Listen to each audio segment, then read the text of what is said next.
revisar si en efecto el examen va a ser presencial. Sí, Y licenciado, sí va a ser presencial el día viernes 13. perfecto.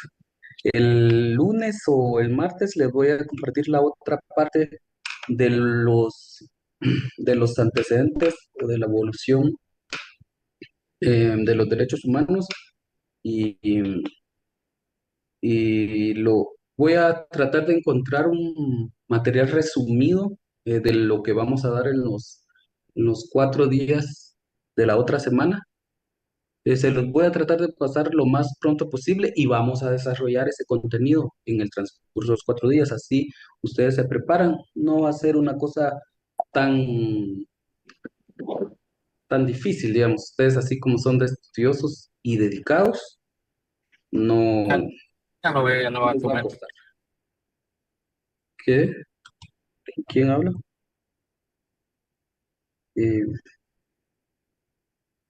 entonces, espero que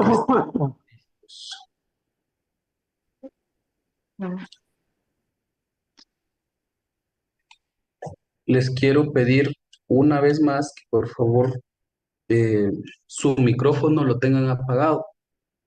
Este señor, esta persona que no sé si es una persona mayor o menor, pero es Byron Rolando, ya 2 veces ha dejado abierto su micrófono. ¿Puede quitarlo, por favor?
Bueno, este, vamos a continuar.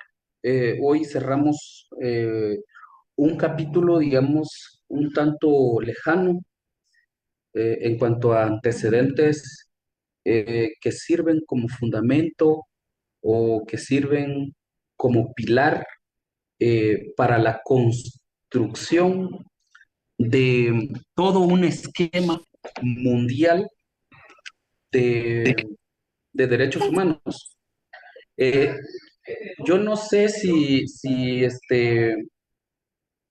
me logran escuchar los compañeros que están presentes, todos los que están presentes en la clase. Eh, Me gustaría que apagaran su micrófono. Don Byron Rolando González. Anda no sé dónde ahí con su teléfono y se escucha y altera aquí el sonido. Da la misma cuenta en la percepción.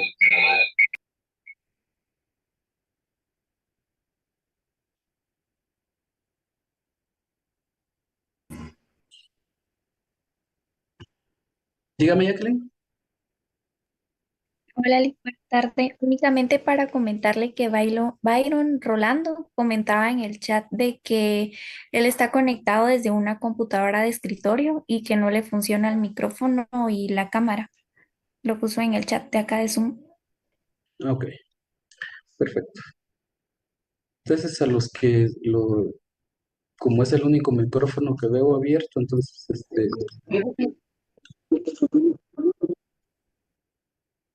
le solicito a los demás que si él no causa ningún inconveniente, entonces los que entren apaguen su micrófono, por favor.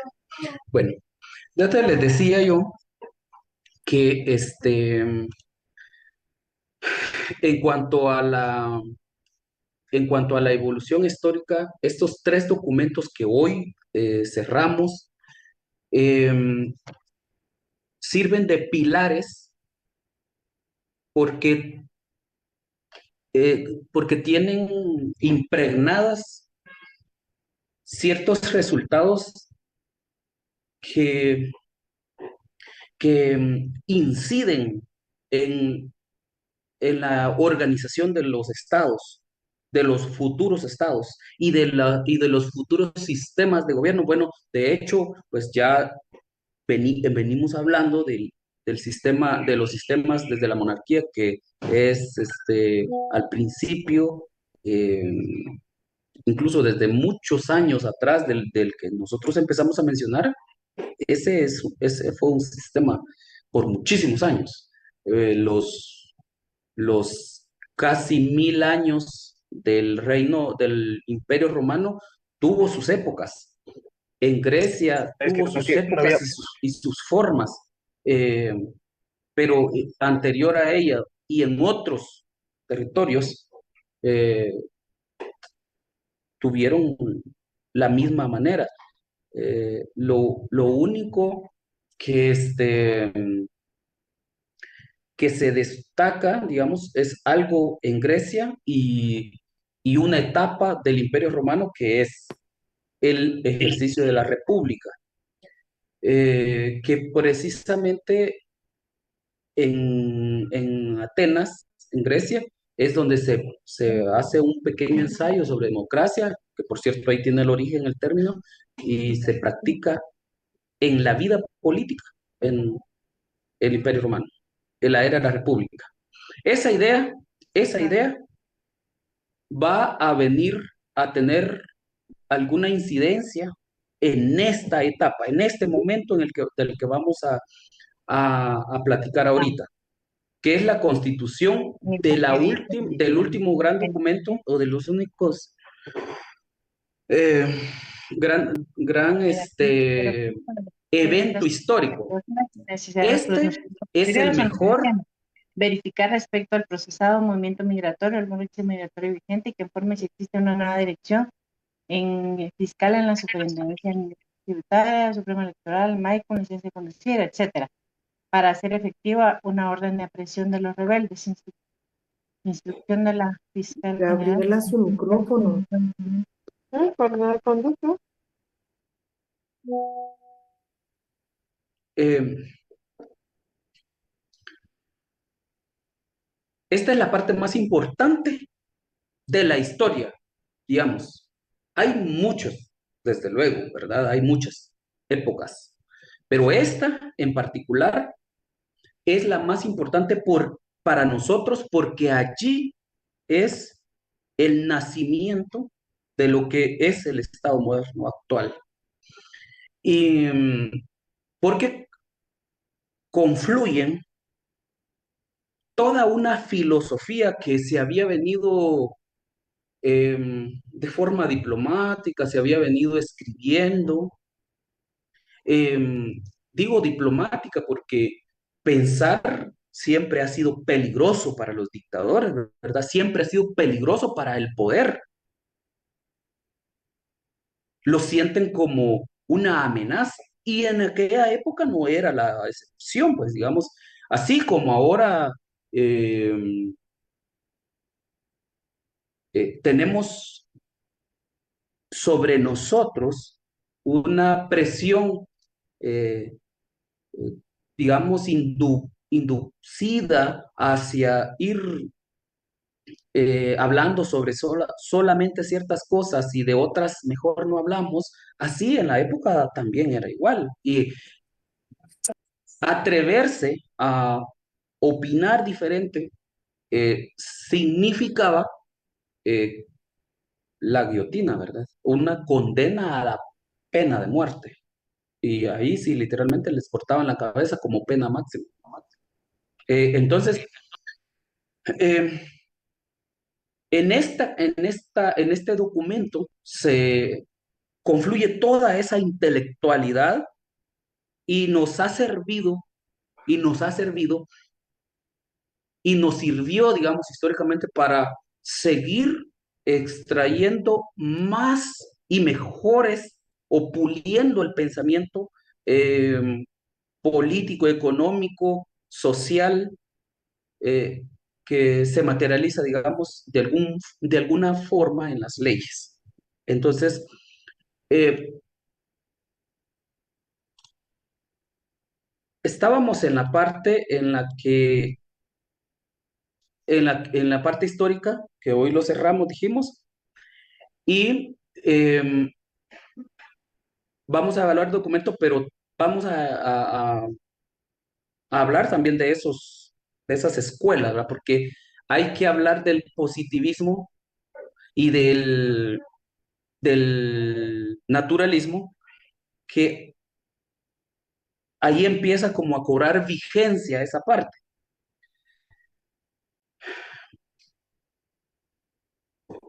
Ya dijimos que la monarquía había dejado establecido un parlamento, una monarquía parlamentaria en Inglaterra. Y vieron los hombres, vieron que allí hubo un buen resultado y dijeron, bueno, hagámosle con otro, ¿verdad? Y le hicieron, e hicieron, este señor Washington que les contaba, no era cualquier persona, no era ningún ignorante, era un tipo muy inteligente y habría leído quizás esas historias del 1215 y dijo, ah, entonces, si el pueblo exige, se puede. Y ve, construyeron ellos su sistema presidencialista. Las colonias crearon su propio sistema. Eh,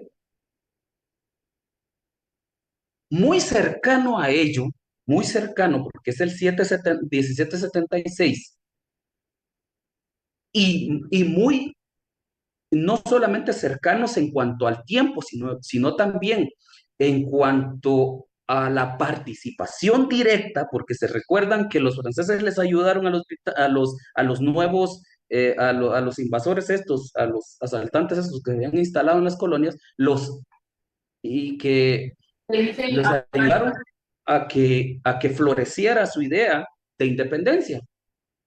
Entonces, los franceses tenían en la mente, ah, así es como se hace. Entonces, vamos a hacerlo nosotros también. Entonces, ¿qué pasó aquí? ¿Se recuerdan que yo les hablé de los estamentos?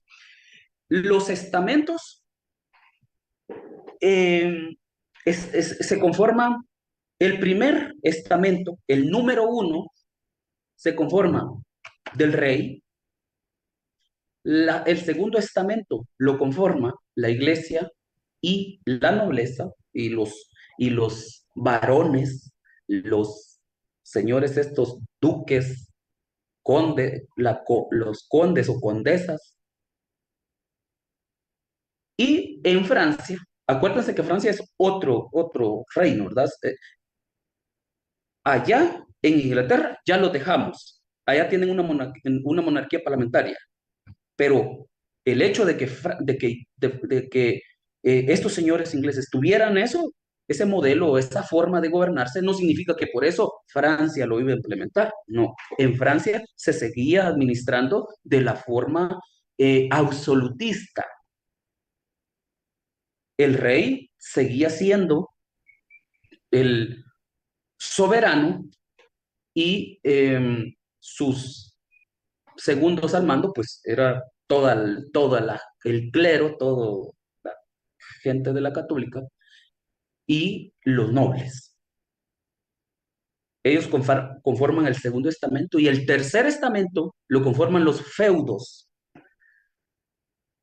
¿Cómo son los feudos? Si yo fuera el rey de Guatemala y ustedes son mis abanderados, mis escuderos, que son la nobleza, digamos, están ahí los varones, los condes, ustedes son los condes y toda el segundo estamento. El tercer estamento está conformado por los feudos que en mi caso yo delegué de feudo allá en Escuintla a Aristides Crespo. Seguramente ustedes conocen, era un diputado vitalicio casi de Escuintla, como 20 años estuvo ahí en el gobierno. No sé si ya se murió el señor, pero por decirles algo, él era el feudo de ese terreno que se llama Escuintla. Allá don Martínez Loaiza en Jutiapa, era el feudo de allá. Allá don Baudilio Ichos en Chiquimula, así.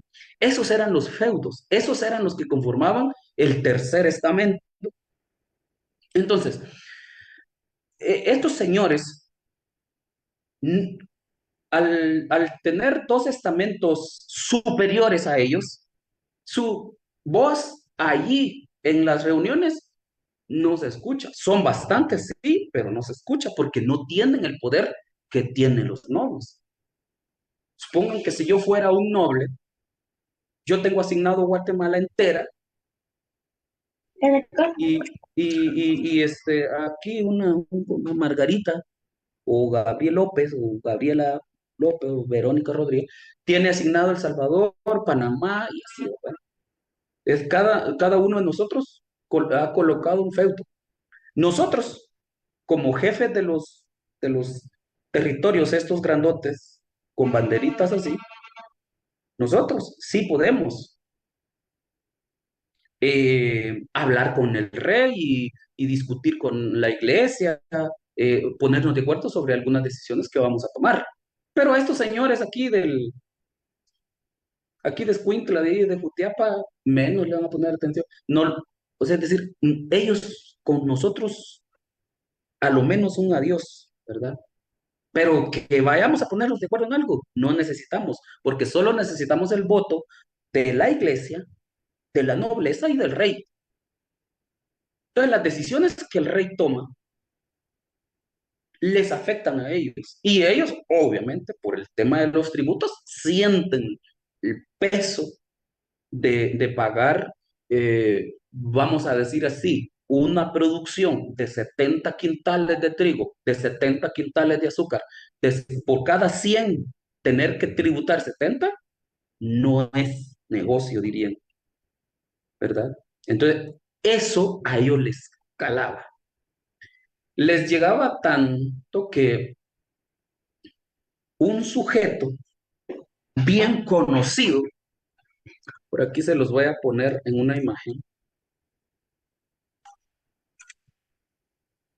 se puso a la cabeza y reunió a todos los feudos y declaró a esa reunión en Versalles, apunten esa ciudad es bien importante, muy importante.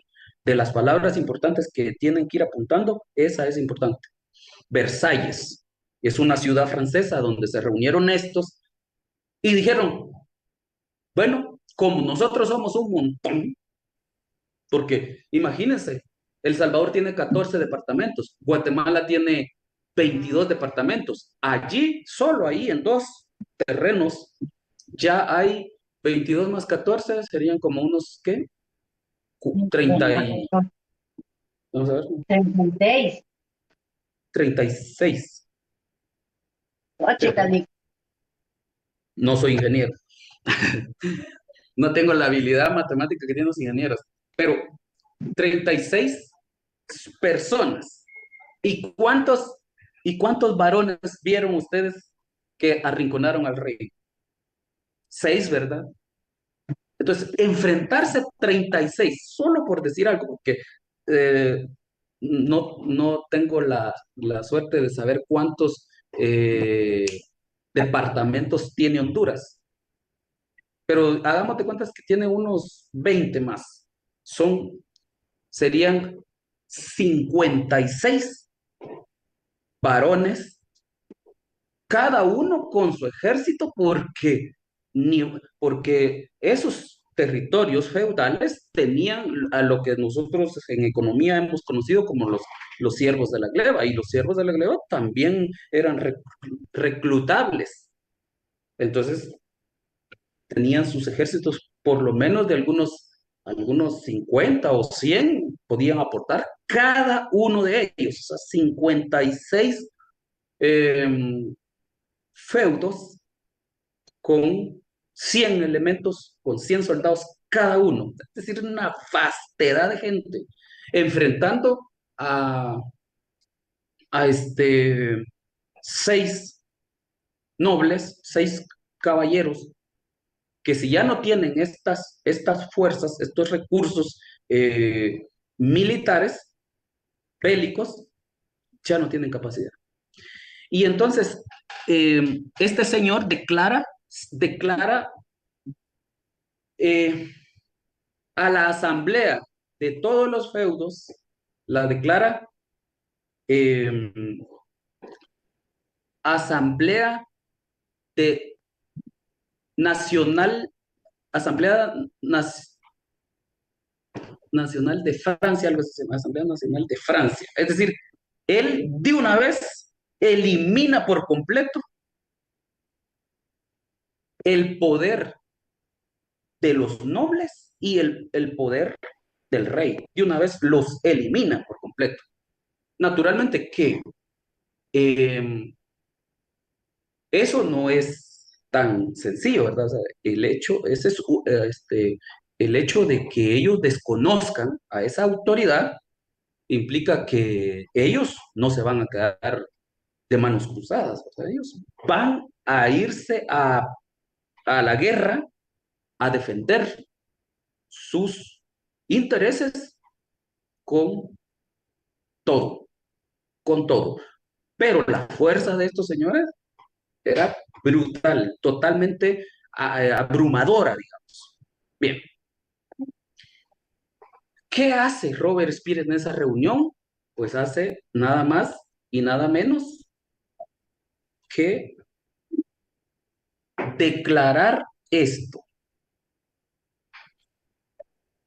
El documento eh, que ha sido utilizado para, como inspiración, digamos, para las demás constituciones.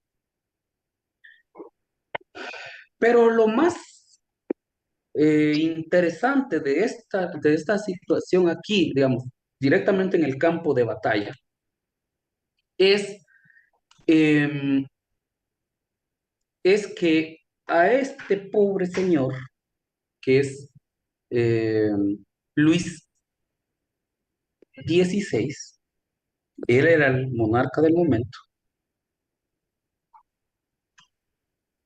Aquí está el nombre, mire, Congreso Nacional de Francia. O sea, es decir, la reunión de ellos, él la declaró como un Congreso Nacional de Francia.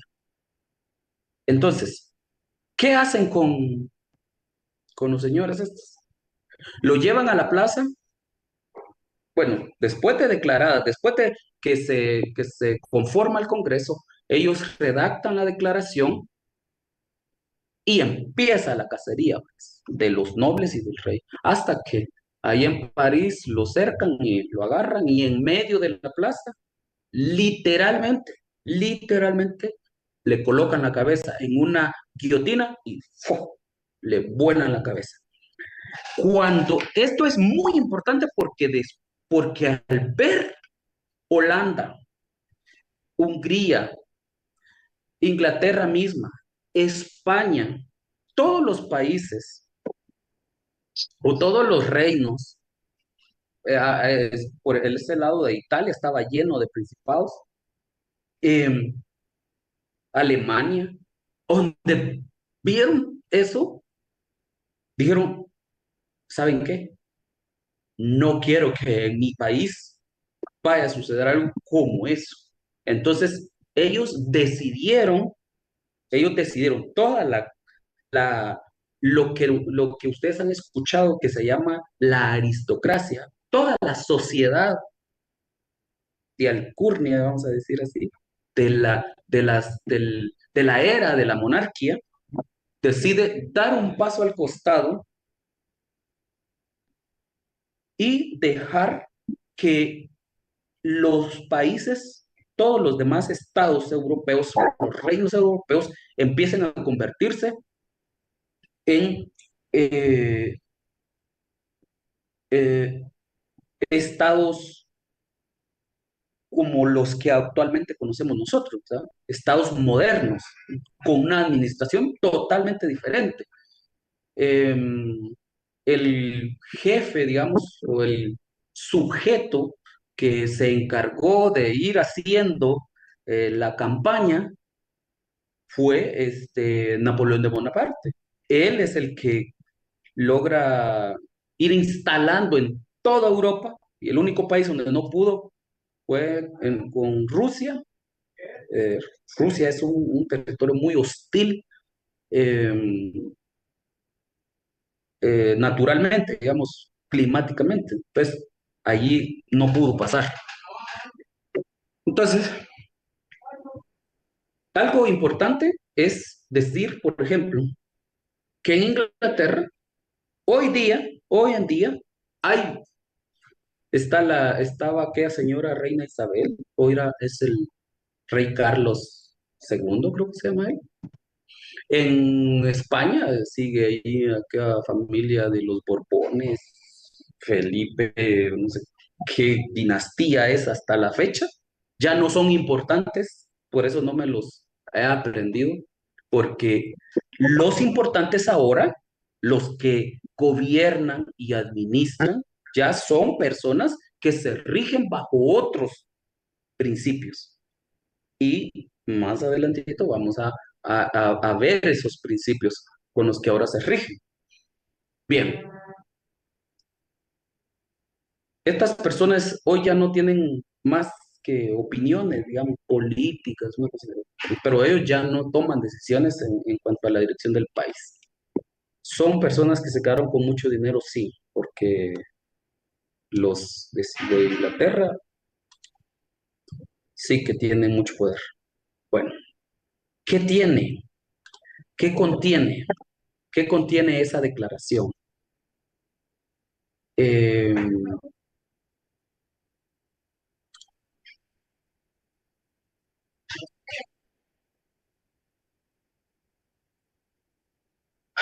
Solo son 17 artículos, no vamos a hablar de todos, solo de 4 vamos a hablar, porque para que nos dé el tiempo. Los hombres nacen y permanecen libres e iguales en derecho. Miren, pues, se acuerdan de los estamentos, ¿verdad? ¿Por qué es que ellos sí le pusieron atención al asunto de las clases? Porque los estamentos superiores no los tomaron en cuenta. Cuando Todavía. ustedes estén gobernando el país, cuando ustedes estén ejerciendo el poder, Sale una link. no se, ya se va Gabriela, eh, no se vayan a confiar de que ustedes ejercen un poder absoluto sobre alguien o sobre alguna persona. Ese es un engaño de la mente. Miren, miren cómo terminó este Luis XVI. Los hombres nacen para en ese libro. Las distinciones, esa es otra palabra que tienen que poner así como en su glosario, ¿ve? O colóquenla, porque más adelante, la otra semana, o después de que regresemos del examen, van a entender por qué. Las distinciones sociales solo pueden fundarse en utilidad común. Que con el respeto, espero que no haya ningún hijo de diputado aquí, ningún hijo de magistrado aquí, pero sin el afán de ofenderlo a ninguno. ¿Cuál es el bien común que se obtiene del incremento del salario de los diputados? ¿Cuál es el bien común que se eh, obtiene, que usted y yo obtenemos por el incremento del salario a los magistrados, por ejemplo?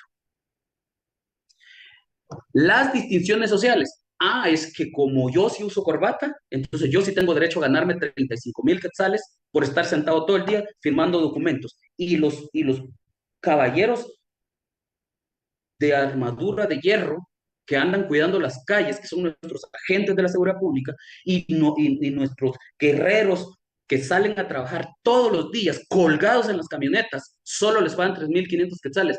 ¿En dónde está el bien común de hacer distinciones? Hablando ya concretamente de un derecho, que es el derecho a la remuneración por la prestación de un servicio que se legisla en materia laboral, Sí, distinciones, pero no solo eso, hay muchas licenciado. cosas más.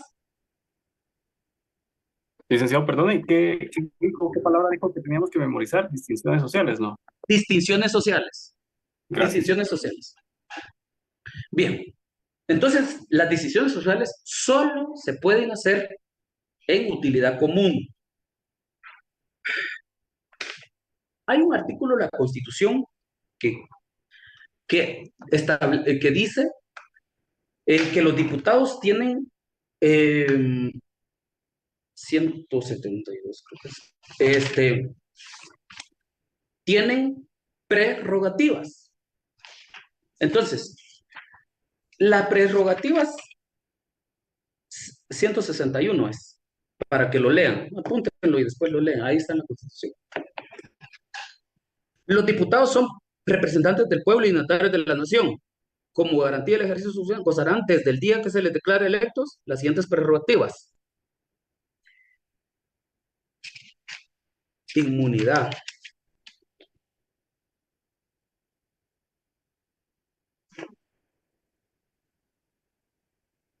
irresponsabilidad de sus opiniones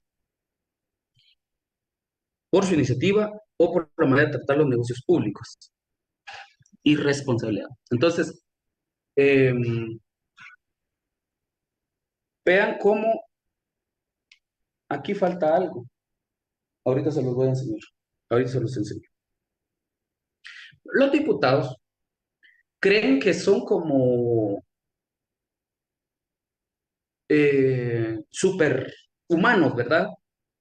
Que son superiores al resto de ciudadanos. Entran a cualquier lugar a hacer show político, que vamos a fiscalizar, que no sé qué. Como que si la fiscalización estuviera a cargo de ellos, está a cargo de la Contraloría General de Cuentas. Ellos son los que tienen que certificar lo conducente si una ejecución está mal hecha o, o se encuentran tipos penales en la manera en cómo se...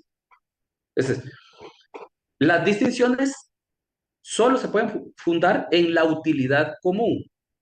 Pero hay más, pero hay más, hay más.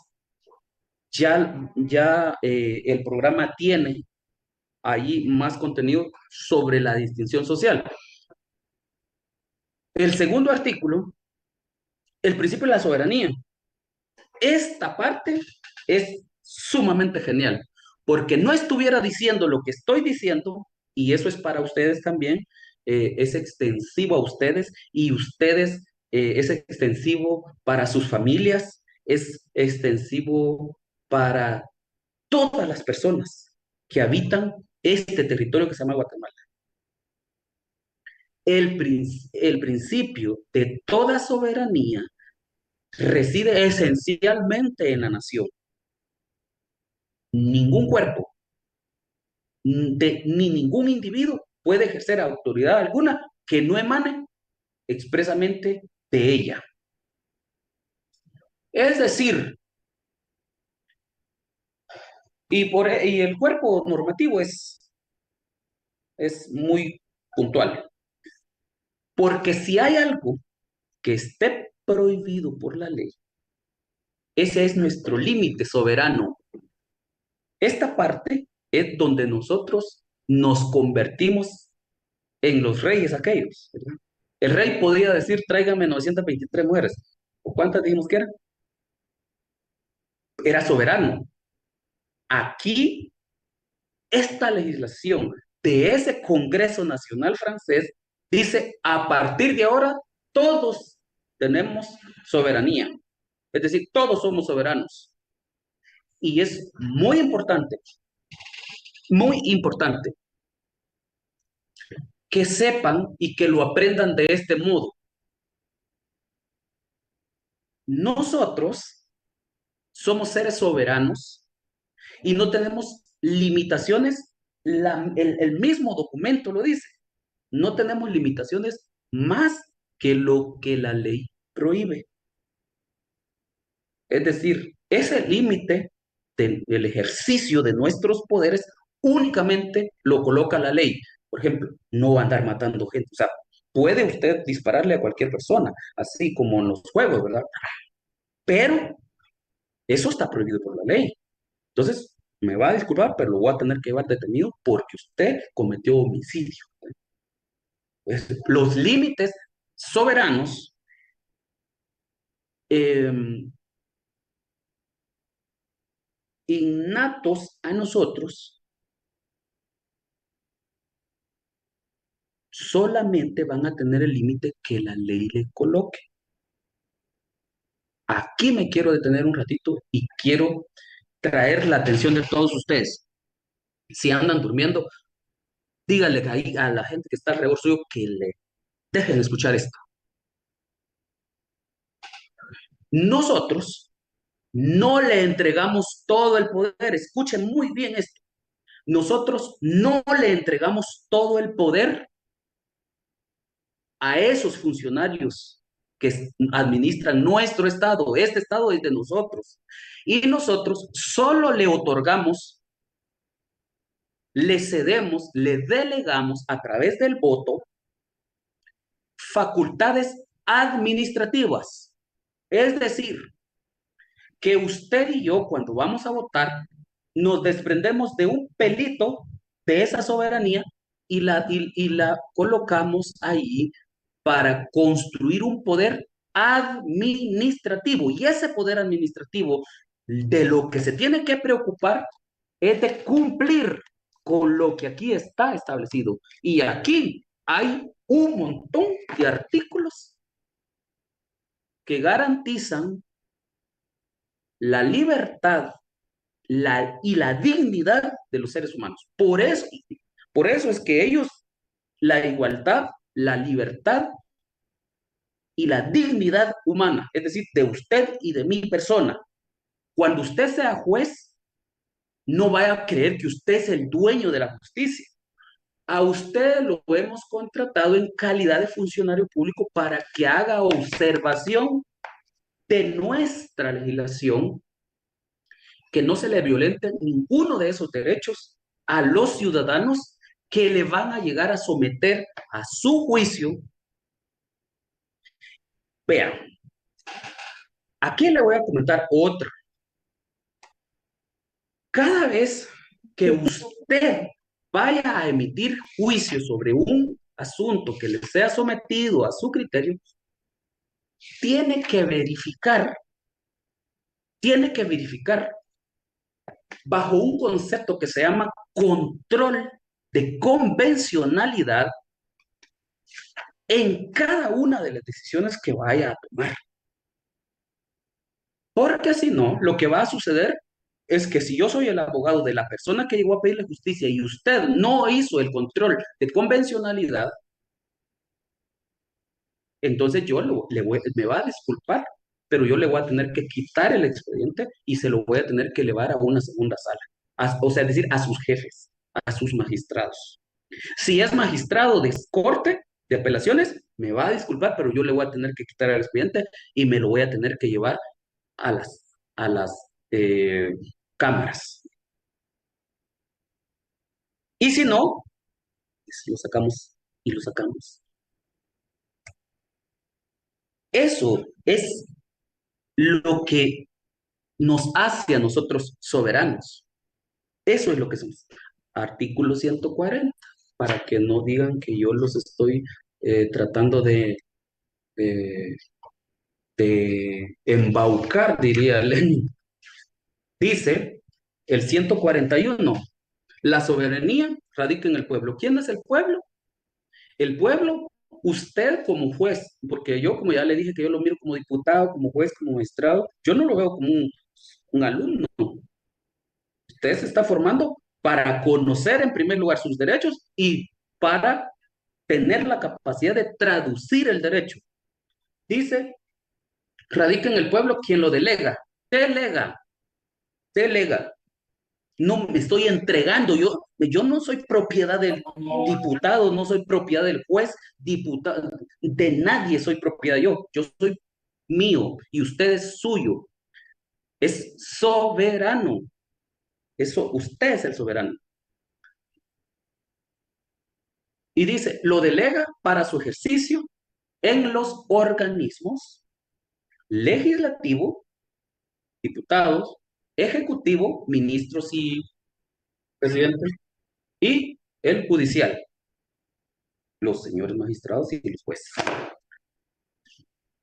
¿Por qué es que yo les estoy diciendo que hay que ver el control de convencionalidad? Yo creo que me estoy adelantando un poco, pero ¿por qué? Solamente estoy cotejando aquella declaración que ¿por qué es tan importante? Porque mire lo que trae. ¿Por qué le digo yo que tiene que verificar cada decisión que va a tomar que le aplique estas cuestiones? Porque nosotros, los constituyentes, establecieron en el artículo 46 de la Constitución la preeminencia del derecho internacional. Dice que la preeminencia del derecho internacional, entendamos una cosa de una vez y para toda la vida, como académicos y como juristas, intelectuales, escritores o en lo que se quieran convertir ustedes. La preeminencia no es que es mi jefe, no es que esté por encima de mí. La preeminencia es una preferencia. Tengo 5 alumnos aquí. Como yo me gustan mucho los estudiosos y hay unos que son más estudiosos que otros, pues yo tengo preferencia por el que es más estudioso. Me gusta más platicar con el que está estudiando constantemente y tiene nuevos aportes que hacerle a uno o al menos se puede entablar una conversación con esa persona. Preferencia, no superioridad. Hay que entender de una vez y para siempre esa cuestión.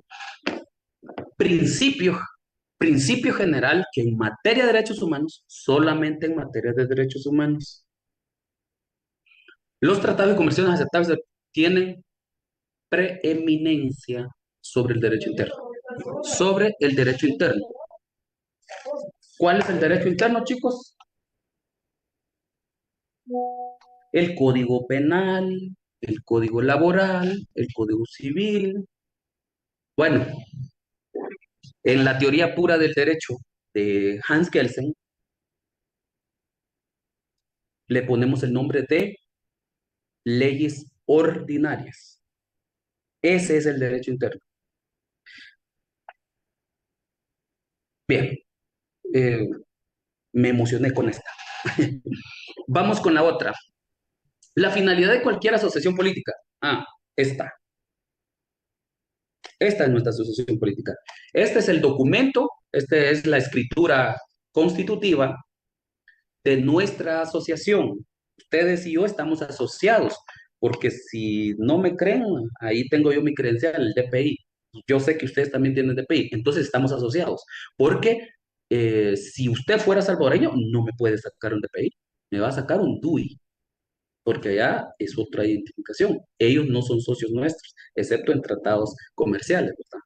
Bueno, y en otras cosas, en el CA4, es es un acuerdo que tenemos ahí podemos ir y venir solo con DPI, cruzar las fronteras, no como Estados Unidos que quiere saber hasta qué tipo de sangre tenemos para dejarnos entrar allá, ¿verdad? Eh, la finalidad de cualquier asociación política, la nuestra, miren esta palabra que utilizan ellos, es la protección de los derechos naturales. ¿Qué dije yo que tenían que hacer cada vez que ustedes fueran a tomar una decisión? Revisar. ¿Y por qué estamos utilizando esto? Ay, licenciado, usted es tan acelerado que es que lo que pasa es que esto ha impregnado toda la legislación internacional. Si no, ni se las estuviera mencionando. Si no, ya estuviéramos allá por África. El lunes vamos a estar en África. El lunes o martes. Entonces, la protección de los derechos naturales. Porque nuestra constitución considera que, o nuestros constituyentes consideraron que, inspirados en Dios y en los derechos humanos preexistentes, en el entendidos que nacemos con ellos, son derechos naturales e, e imprescriptibles del hombre. Tales derechos son, miren, esta propiedad la propiedad se la jalaron así de ultratumba, ¿verdad? Esa se la jalaron del cementerio.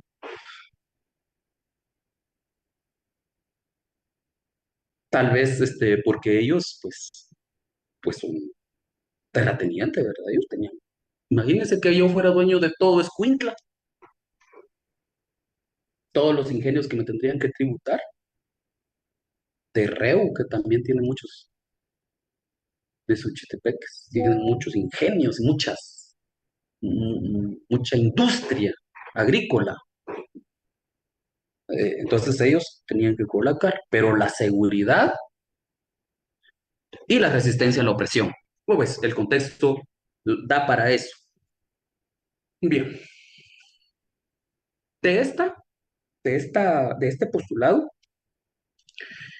observen esto de los derechos naturales, porque aquí hay una cuestión que es, hay que hacerla visible. Las escuelas de pensamiento positivo y las escuelas del pensamiento naturalista. El naturalista es el que piensa que uno nace con los derechos. Y la constitución, y yo diría que nuestra constitución tiene ese sentimiento, digamos, esa inspiración naturalista, pero a su vez se convierte en eh, derecho positivo. No se les vaya a ocurrir bajo ninguna circunstancia pasar por alto el contenido de ello, digamos, porque eh, el positivismo, el positivismo jurídico, concretamente, hay varios tipos de positivismo, digamos, pero jurídico es el texto. Y hay y hay un artículo, digamos, que al respecto, que es el 44, es eh,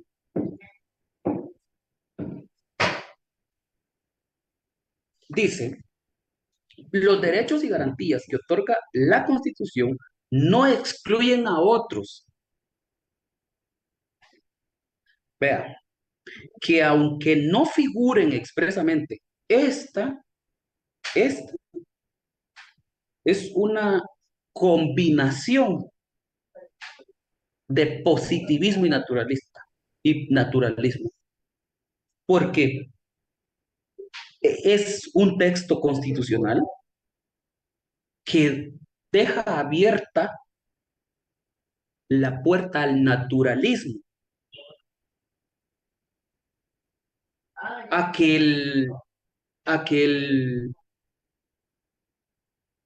a que la norma internacional, si contiene un mejor derecho que los contenidos en esta,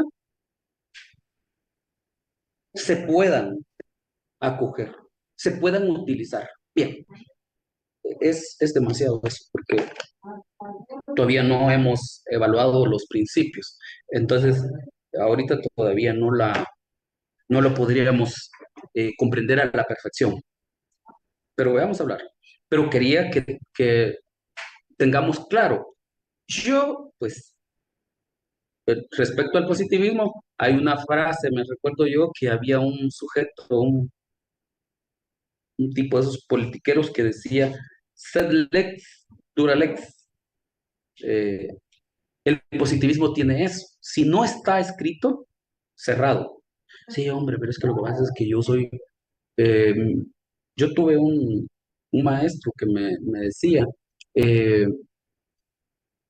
¿qué tengo yo contra el positivismo? Me decía, tengo yo contra el positivismo que si una persona eh,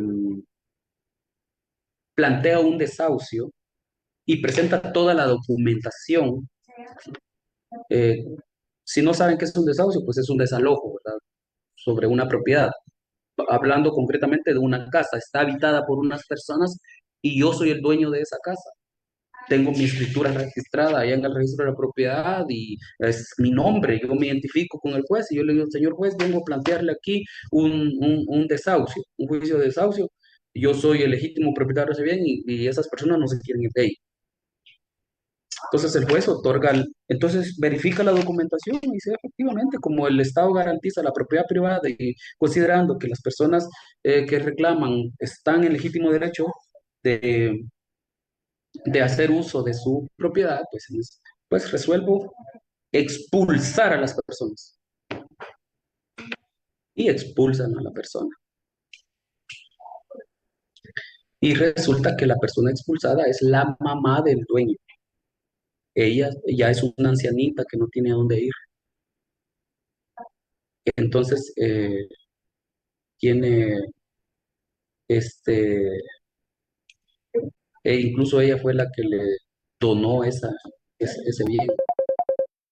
Ese es el derecho positivo. Así funciona el derecho positivo. Porque ¿cuál es la ilegalidad que existe dentro del procedimiento? Ninguna. No existe ninguna. Esa es la diferencia entre el derecho entre la filosofía o entre la escuela del positivismo y la escuela del naturalismo. Se los digo porque todos estos elementos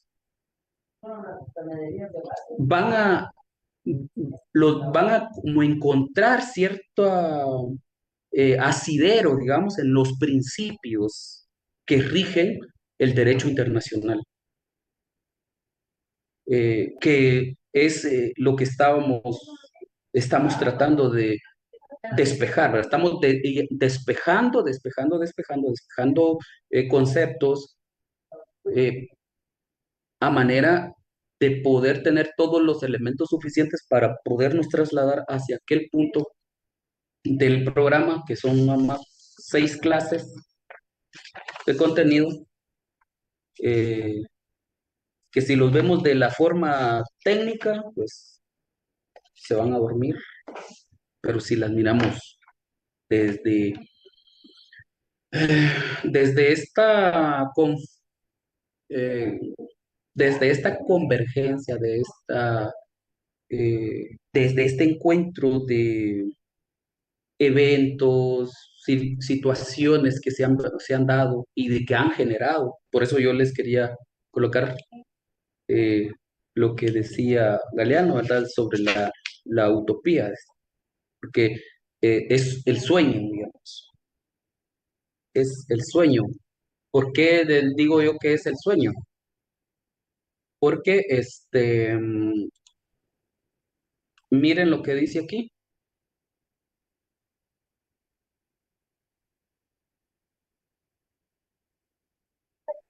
Dice,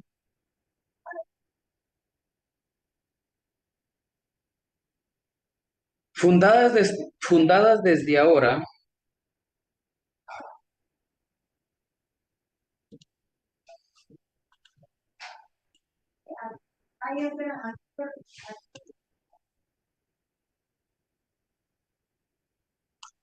eh, redunden en beneficio del mantenimiento de la Constitución y de la felicidad para todos. Ah, eso es que el derecho no solamente es para andar ahí creyéndose gran cosa porque va a ser abogado, o porque va a ser juez, o porque va a ser magistrado, o porque va a ser tipo... No, no, no, no, no. Nosotros ordenamos el país, dirigimos el país y el objetivo de hacer una buena aplicación es esa, la felicidad para todos. Pero ¿qué felicidad puede haber, verdad? Tanta desigualdad. Bueno, y no nos pusimos que íbamos a buscar la igualdad, pues.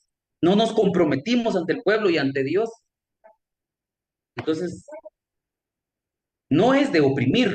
Yo siempre he alegado eso, que no se trata solo de meter, si hay fiscales, hay auxiliares fiscales aquí o están haciendo prácticas, no se trata solamente de perseguir y meter a prisión a las personas. La ley, eh, incluso la ley penal, vamos, no hay que verla como, el látigo, ¿verdad?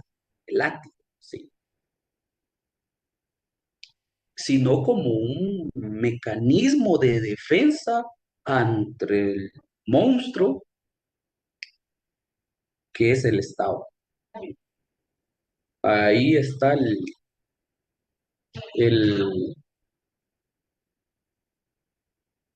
hay un autor que dice que el Estado es como el Leviatán, es un monstruo gigante que puede, con un soplido, puede destruirlo a usted en un par de segundos.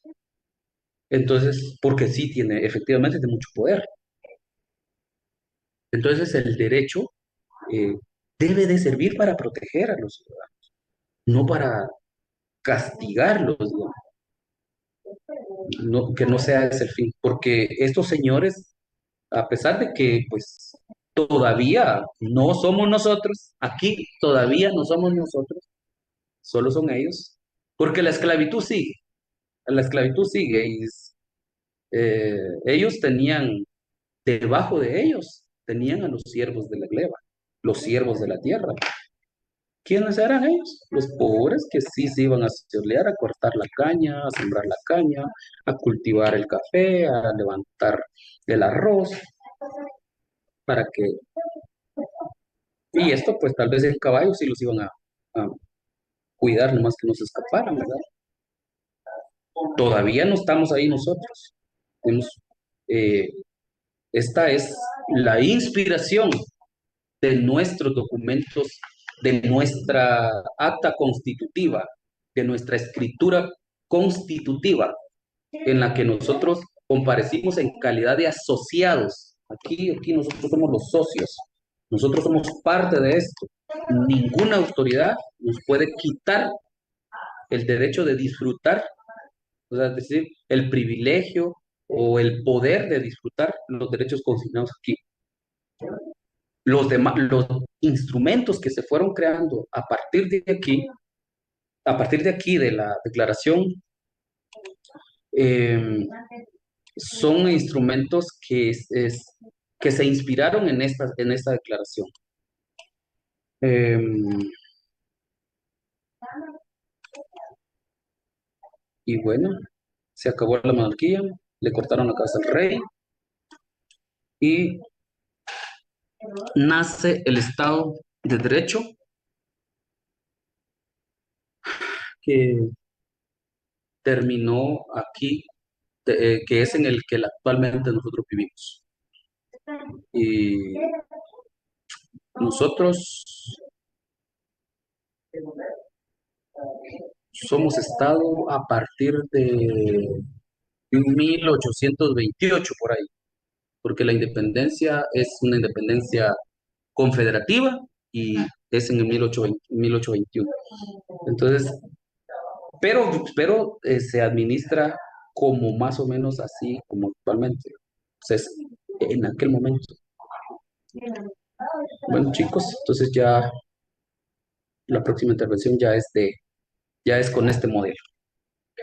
Deseo que pasen un excelente fin de semana, no se vayan a pasar eh, exceder de nada y los miro el día lunes. Gracias, licenciado. Feliz tarde. Gracias, licenciado. Feliz tarde. Feliz tarde. Tarde. Feliz tarde. Licenciado, feliz tarde. Feliz tarde, Feliz tarde, licenciado. Liz, una pregunta, ¿usted va a compartir su diapositiva? Este, eh, mm, es que fíjese que no sé cómo compartirla porque es una presentación que yo la puedo únicamente generar en un usuario que yo tengo en línea. No puedo descargarla, solo que le diera el link a ver si se puede, pero Gracias, Liz, es que sí, nos va a ayudar en Pero, su parcial. pero el contenido del examen viene de los documentos que nos va a compartir, ¿verdad? sí, digamos, voy a hacerles algunas preguntas de aquí, pero son preguntas muy sencillas de que esas se las pueden, si aquí estamos repasando esto, esas se las pueden de memoria ustedes ya. Ah, ok. Sí, esas no va a ser que dígame el nombre de los feudos, ¿no? ¿Verdad? No, son preguntitas es muy sencillas y muy poquitas, por cierto. De acuerdo. Gracias, Liz, muy amable. Feliz Gracias. descanso. Muchas gracias, licenciado. Feliz tarde. Feliz tarde, Stephanie.